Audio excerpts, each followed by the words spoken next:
Tipperary Studies holds many collections of old papers from estates and families. These papers give us amazing insights into family lives, daily routines, buying and selling property, the politics, the fashion trends, war, peace, values, attitudes and relationships between parents and children. Each collection does two things. First, it tells a story about the landlord family and the other people living on the estate. Secondly, it helps us to understand bigger ideas. How estates were run, how managers worked, how farm workers were housed, how tenants paid their bills, how tough times could lead to threats or dangers, and overall how people lived in rural Ireland. This particular collection comes from the Armitage family and their Noan Estate in Ballinure. It's full of personal items that show us not just about the family, but also about life in the late 1800s and early 1900s. The collection was given to the library by a relative in England, where the papers had been stored for years. Now they're back home in the county, helping to uncover stories from our past. The Great Famine in the late 1840s was a disaster, of course, not only for the general population, but also, less obvious, I suppose, for many landowning families. Rental income fell, many families ran out of money and couldn't borrow more. In 1849, the government set up the Incumbered Estates Court to help sell off properties drowning in debt. All those big houses and fancy lifestyles had to be paid for somehow. Within a few years, nearly half the land in south-east County Tipperary was up for sale, bringing in new landlord families. One family that had to sell was the Bagwell Taylors. To attract buyers, they printed a brochure with details about the estate and its tenants. The auction happened in Dublin, January 21st, 1853. The property, almost 2,000 acres, with a very nice house, sold for £20,000, which is about €3.5 million in today's money. Tipperary Studies has a collection of these sales brochures, and one of their best features, the maps of the land for sale. Estates were usually sold in lots based on townlands, and if you live in one of those areas today, these maps can connect your everyday life to history. Maps were key for running estates, so the Armitages had one made in 1902. It probably hung in their estate office. The buyer was a man called Stanley Black, an English businessman who had made money in trade. He saw the advertisement and decided to move from merchant to landowner. The estate gave him an annual rental income of about £750. That's about a 4% return, which isn't bad. He had a grand house, social status, and a safe place to keep his capital. Land, after all, doesn't disappear. Stanley Black died in 1875.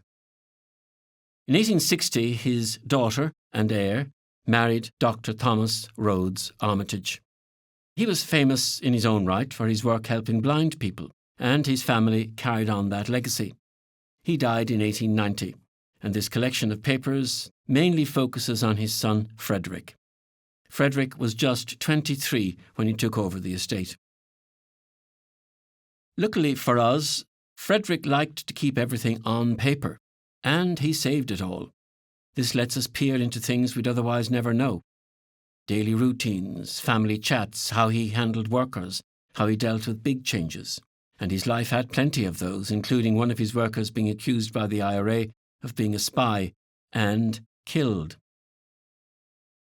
Murder, of course, is a dark part of the story, but thankfully not everything is that dramatic. Take this list from September 1895 of day workers on the estate. For example, John Walsh was at oats, harvesting oats, from Saturday to Thursday, earning £1.06 a day. Then he switched to at hay for the same pay. That week he worked 6 days and made 9 shillings. A pound was equal to about €200 today. The estate paid out just under £11 for all casual workers that week. Being a landlord meant lots of social duties like hosting events. The local police station, the RIC barracks, was on Armitage's land, which was okay, of course, no problem, until after 1919, when things got tense. Like many people, Frederick struggled to get paid for the damages to his property after the troubled years of 1919 to 23. In this 1924 letter, He asked for £780 in compensation for the destroyed barracks. He was offered only £530. On a lighter note, this 1899 letter from 4 policemen at the barracks shows them chipping in for a silver napkin ring as a gift for Frederick's eldest son on his first birthday. Policemen apologised for the jeweller's delay. At a time when Irish nationalists campaigned for buying local goods, these policemen got the napkin ring from an English jeweller. And in this 1909 invoice for silver cutlery, well, it's from London's Mappin and Webb, very famous. They had specialised tools for everything: tea, eggs, oysters, pickles, chutney, cheese, and even asparagus. That's an awful lot of cutlery. Frederick was an English Protestant with shallow roots in Tipperary.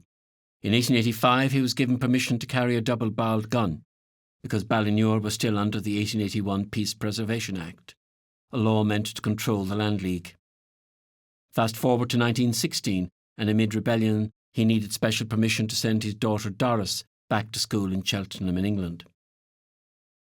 Identity could get confusing. In 1915, Frederick filled out a National Registration Act form, the government check on people's skills leading towards possible military conscription. As Ireland changed, Frederick chose to stay despite the risks. So, was he Irish? These letters from the 1920s show passport troubles. You are now citizens of the Irish Free State and must apply to the government in Dublin. The page, interestingly, mixes identities: an English bank letterhead, a copy of a Dublin official's note starting with a Rinne Ushel and ending Michel Lamas. From the late 19th century onwards, tenants could buy their farms with government loans that they repaid over many years. A list in the collection shows the purchase price for each farm. In 1922, Frederick's solicitor told him that just under £10,000 had been paid into his account. Because of the Civil War and attacks on big houses, Frederick was in Cheltenham at the time, much safer. His solicitor in Thurles joked that the next letter from Ireland might even be written in Irish. As a hands-on landlord, Frederick controlled things that improved local life. Paddy Bulfin asked to dry his turf on estate land. The local GAA got permission to use a field, but with rules. He was even invited to help in a row concerning Noan School. There was the matter of religious classes for Catholic and Protestant children, and involved in that was a fiery local priest, Father David Humphreys. Frederick married a woman from New Zealand in 1896. They had 3 sons and 3 daughters, and many papers are about family life. Unlike the strict Victorian father stereotype, distant and unemotional, Frederick wrote chatty letters to his children when they were away at school, sending copies to each. The children went to schools in England, understandably since neither parent was Irish. Here's a prep school report. And here's one for Stan from Rugby, using, of course, only last names as was common. And the girls from Fancy Cheltenham's Ladies' College. In the reports, words like fair pop up a lot in the grades. When son Ben was at Cambridge, he was around 19, he wrote home describing the best 10 days I've had for some time. He was speaking about the 1926 general strike. Like most young men of his background, he had no problem joining in to defeat the strikers. And well and good if you had the chance to drive a bus or even a train. Both surviving sons served in British forces in World War II, answering the Empire's call. Ben, who had loved the strikers' thrill, was in the Royal Navy Volunteer Reserve. He died when his ship, the Prince of Wales, was sunk by the Japanese on December 10th, 1941. Weeks later, on February the 17th, 1942, Frederick's wife died in a car crash between Abbeyleix and Portlaoise. This lawyer's letter mentions all 3 family tragedies, the third being Stan, Ben's older brother, seen here as a 17-year-old in 1920. He was a lieutenant in the Royal Artillery. He was captured in February 1942 and he became a Japanese prisoner of war. In September 1943, he died in a camp in Thailand. His father wrote asking for news and a card arrived at Noan on New Year's Day 1944, reassuring the family that Stan was alive. a poignant piece of paper since Stan had died months earlier. Frederick Armitage died in 1952. He stayed at Noan, working the home farm.